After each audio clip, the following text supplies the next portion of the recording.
if a conservative male senator had lectured a progressive female cabinet secretary so disrespectfully, liberals would be up in arms. This summer, I learned a new term. I'd heard of mansplaining and manspreading. But manterrupting was new to me.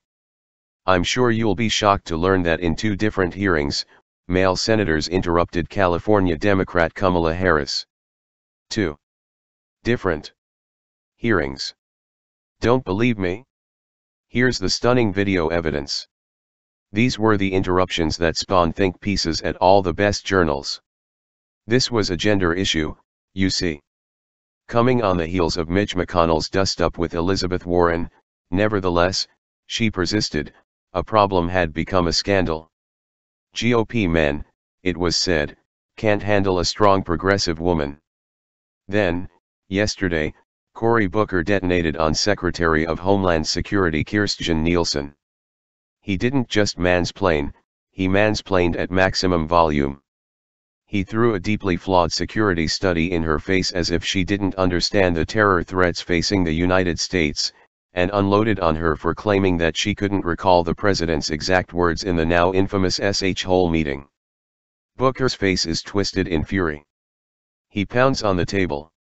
He insults her character. It's nothing short of a temper tantrum. If he were a Republican, this exchange would be taken as proof positive that he doesn't respect women. It would be video evidence, shared far and wide, of his sexism.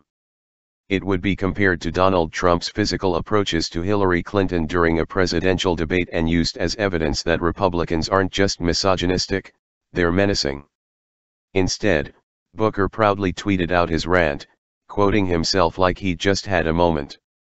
It's incidents like this that convince so many Americans that identity politics are disingenuous and that lamentations about norms, values, and civility are grotesquely insincere.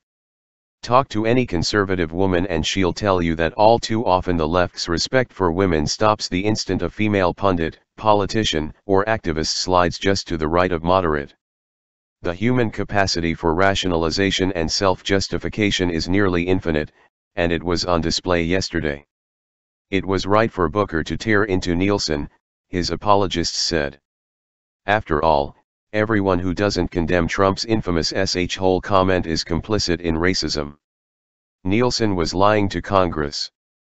That wasn't misogyny, you see, it was righteous anger. Are you, Mr. Conservative, telling me that Nielsen isn't tough enough to handle a tongue lashing? Are you telling me that she needs to be protected, to be coddled by Senator Booker? Oh, and don't talk to me about values, Mr. Conservative. Not when that man is in the White House. We're now entering the Iran-Iraq war phase of our conflicts over civility. The only norm left is hypocrisy. Many of the same Democrats who simply can't believe the words that come out of Trump's mouth once cheered Joe Biden's claim to a Virginia crowd that Mitt Romney would put y'all back in chains. They spread far and wide claims that Romney had callously let people die just to make a buck. And now, even as they lament the decline in discourse under Trump, they claim that conventional conservative policies are going to kill Americans by the thousands. There is only one way to restore a measure of civility and dignity and a sense of proportion to public debate, and that's to actually treat people with respect. Even when you're angry. Especially when you're angry. Years ago, a retired federal judge taught me a lesson I've never forgotten, a lesson I've tried to apply ever since. When you're troubled, he said, even when you're angry, endeavor to speak with regret, not outrage. His contention was that a culture of outrage was cheapening our anger.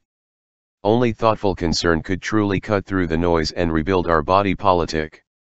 Yesterday, Cory Booker went too far, and in so doing he exposed the disingenuousness of so much liberal outrage. Booker can do better. He has done better. It's a shame that yesterday he and those progressives who cheered him on chose to disguise their hypocrisy as righteous indignation. If the Democrats aim to argue that they can do better than Trump, they'd be wise to offer the country something other than Trumpism dressed up in blue.